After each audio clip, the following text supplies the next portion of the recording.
Hello everyone, সবাই কেমন আছো? চলো আজকে তোমাদের একটা রেসিপি দেখাবো। এগুলো কি বলতো? এগুলো হচ্ছে কচু পাতা। এই কচু পাতা রান্না করে খেলে কিন্তু দারুণ লাগে।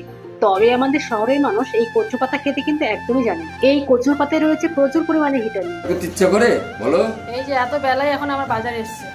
এই এত বেলায় কত বেলা, কটা বাজে এখন? শুধু তো রাত বা মাছটা আর কিছুই না। সেই তো হুম। রান্না করে দেখো একবার কেমন লাগে। বাজারে গিয়ে দেখো একবার। একবার রান্না করে দেখো কেমন লাগে। একবার বাজারে গিয়ে দেখো, যে বাজার করতে যায় সে বোঝে। দেখো কত বেলায় বাজার নিয়ে এসছে। দেখো মাছটা কাছে, মাছটা কাছে। দেখছি দেখছি।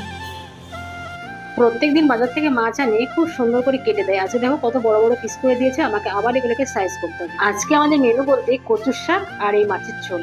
শহরের মানুষ কচুর ডাঁটাগুলোকেই বলে কচুর শাক, আর এই পাতাগুলো ফেলে দেয়, এগুলো এখানে বিক্রি হয় না। কিন্তু গ্রামের মানুষ কচুর ডাঁটাগুলোকেই ডাঁটা বলে আর এই কচুর পাতাগুলোকে শাক বলে। এই শাকটা ঝিরিঝিরি করে কেটে এটাকে একটু জলে ভাপিয়ে নেব। জলে না ভাপিয়েও একবারই রান্না করা যায়, কিন্তু কাটার সময় আমার হাত কুটকুট করেছে, তাই জলে ভাপিয়ে নিয়ে জলটা ফেলে দেবো যাতে মুখটা কম চুলকায়।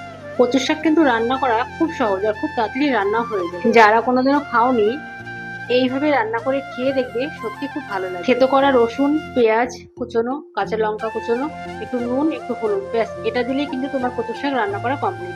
কোনো রকম রিস্ক নেবো না, তাই এক ফোঁটা লেবুর রস দিয়ে দিই। গরম গরম ভাতের সাথে খেতে অসাধারণ লাগবে।